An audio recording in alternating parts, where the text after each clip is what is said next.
গত 16 বছরের শাসনামলে আওয়ামী লীগ নিজেদেরকে এমনটা ভাবা শুরু করেছিল যে তারা এই বাংলাদেশের সবকিছু, তারা বাংলাদেশের মালিক।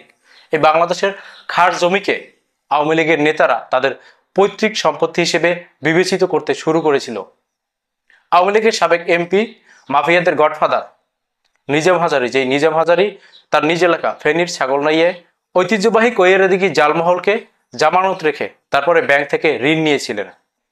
শেখ হাসিনার শাসনামলে ব্যাংকগুলো আওয়ামী নেতাদের ভল্টে পরিণত হয়েছিল, নিজস্ব ভল্ট, যেখান থেকে তারা চাইলেই যে কোনো মুহূর্তে অর্থ সংগ্রহ করতে পারতেন, যেই অর্থ তারা আত্মসাৎ করতেন। দৈনিক আজকের পত্রিকা একটা প্রতিবেদন তৈরি করেছে, যে প্রতিবেদনে নিজাম হাজারীর এই যে জালমহলকে জামানত রেখে ঋণ নেওয়া, সেটা নিয়ে বিস্তর আলোচনা করা হয়েছে। আমি সেখান থেকে একটু পড়ছি, তারপরে আমার ওপিনিয়ন জানাবো। এখানে আজকের পত্রিকার শিরোনাম হচ্ছে জালমহল জামানত দেখিয়ে ঋণ নেন নিজাম হাজারী। খাস জলমহল জামানত দেখিয়ে ফেনীর আওয়ামী লীগের নেতা নিজামুদ্দিন হাজারী ও তার স্ত্রীর প্রতিষ্ঠানকে ঋণ দিয়েছে national credit and commerce NCC bank. কৃষি ঋণ বিতরণে এমন গুরুতর অনিয়ম হওয়া ওই ঋণ বাতিলের পাশাপাশি ব্যাংকটিকে জরিমানা করেছে কেন্দ্রীয় ব্যাংক। জানা যায়, দেশের খাদ্য নিরাপত্তা নিশ্চিত করার লক্ষ্যে গঠিত 5,000 কোটি টাকার পূর্ণ অর্থায়ন স্কিমের আওতায় 4% সরল সুদে নিজাম হাজারীর প্রতিষ্ঠান স্নিগ্ধা ফিশারিজ অ্যান্ড হ্যাচারি এবং তার স্ত্রী নূরজাহান বেগমের এনএন ফিশারিজ অ্যান্ড হ্যাচারিকে 3 কোটি টাকার এই ঋণ দেয় এনসিসি ব্যাংকের রাজধানী পান্থপথ শাখা। ঋণগ্রহীতা প্রতিষ্ঠান দুটি ফেনী জেলার লৌনি হাজারী রোড এলাকায় অবস্থিত। ঋণের বিপরীতে জামানত রাখা হয় ফেনীর ছাগলনাইয়া উপজেলার 36.16 একর আয়তনের কৈয়ারাদিঘি জলমহল। সরেজমিনি খোঁজ নিয়ে জানা যায়, এই জলমহল 2020 সালের 5 জুলাই থেকে 2023 সালের 30 জুন পর্যন্ত নিজামুদ্দিন হাজারী ও তার স্ত্রী নূরজাহান বেগমের মালিকানাধীন প্রতিষ্ঠান দুটির কাছে সাবলিজ দেন স্থানীয় শুভপুর মৎস্য সমবায় সমিতি লিমিটেডের অন্যতম নেতা শাহজাহান। যদিও ভূমি মন্ত্রণালয় সরকারি জলমহল ব্যবস্থাপনা নীতি 2009-এর 5 ধারায় বলা হয়েছে, লিজগৃহীতা মৎস্যজীবী সংগঠন সমিতি তাদের নামে লিজকৃত জলমহল কোনোভাবেই সাবলিজ বা অন্য কোনো ব্যক্তি গোষ্ঠীকে হস্তান্তর করতে পারবে না।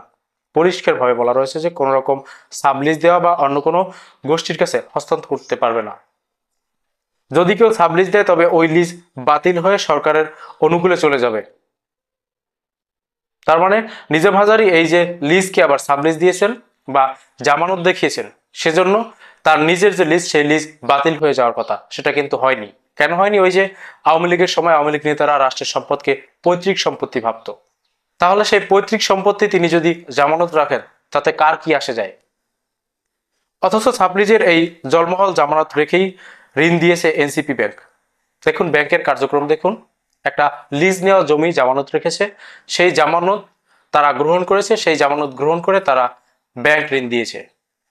খাস জলমহল জামানত রেখে ঋণের বিষয়টি স্বীকার করে এনসিসি ব্যাংকের ব্যবস্থাপনা পরিচালক ও প্রধান নির্বাহী এম শামসুল আরেফিন আজকের পত্রিকাকে বলেন, ঋণ বিতরণে জলমহল জামানত ছিল, কিন্তু এই ঋণের বিষয়ে কেন্দ্রীয় ব্যাংকে পরিদর্শনে কিছু আপত্তি ছিল, কিন্তু ঋণ আদায় হয় তা সমন্বয় করা হয়েছে।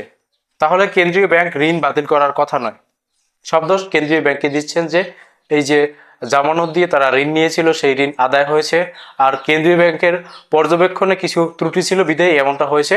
কেন্দ্রীয় ব্যাংক সঠিকভাবে পর্যবেক্ষণ করেনি বিধায় এই যে সরকারি খাস জমি জামানত রেখে ঋণ দেওয়া হয়েছে। কেন্দ্রীয় ব্যাংক এখন এই যে ঋণ প্রত্যাখ্যান করেছে বা কেন্দ্রীয় ব্যাংক ঋণ বাতিল করেছে, সেই বাতিল করাটা উচিত হয়নি, কেননা ঋণ আদায় হয়েছে।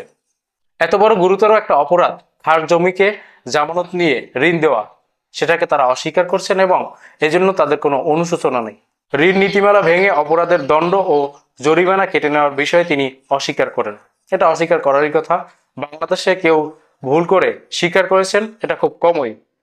আমাদের দেশে একটা ইসলামী রাজনৈতিক দল ধর্ম নিয়ে রাজনীতি করেন, তারাও তাদের ভুলের, ঐতিহাসিক ভুলের স্বীকার আজ পর্যন্ত করেননি। তাহলে এইরকম নয়ছয় করা লোকজন তারা ভুলের স্বীকার কেন করবেন? এনসিসি ব্যাংকের একজন সংশ্লিষ্ট কর্মকর্তা নাম প্রকাশ না করার শর্তে জানান, বিগত আওয়ামী লীগ আমলে অনেক চাপের মুখে এই ঋণ ছাড় করা হয়, সেখানে জামানত নিয়ে এত যাচাই করার সুযোগ ছিল না। তবে অনিয়মের বিষয়টি বাংলাদেশ ব্যাংকের পরিদর্শনে উঠে এসেছে। বাংলাদেশ ব্যাংক পরিদর্শন করে তাদের এই যে অনিয়ম, সেই অনিয়মগুলোকে খুঁজে বের করেছেন। এখন এই যে একটা বিষয়, এই একটা বিষয় থেকে বোঝা যায় যে বিগত সরকারের শাসনামলে দেশটা ঠিক কিভাবে চলেছে, দেশকে কিভাবে তারা লুটেপুটে খেয়েছেন। এত কিছুর পরেও নিজাম হাজারীকে আমি ধন্যবাদ জানাবো, তার স্ত্রীকে আমি ধন্যবাদ জানাবো যে তারা এই যে ঋণ নিয়েছিলেন সেই ঋণগুলো পরিশোধ করেছেন। হাজার হাজার কোটি টাকার ঋণ নিয়ে সেই টাকা বিদেশে পাচার করে দিয়েছেন আওয়ামী লীগের বড় বড় নেতারা, আওয়ামী লীগের অলিগার্করা। সেখানে 3 কোটি টাকা ঋণ নেওয়া, আবার সেই ঋণ ফেরত দেওয়া, এটা ভালো কাজ। কথায় বলে না, চোর হলেও লোকটা নীতিবান। নিজাম হাজারী চোর হলেও আসলে লোকটা নীতিবান ছিল।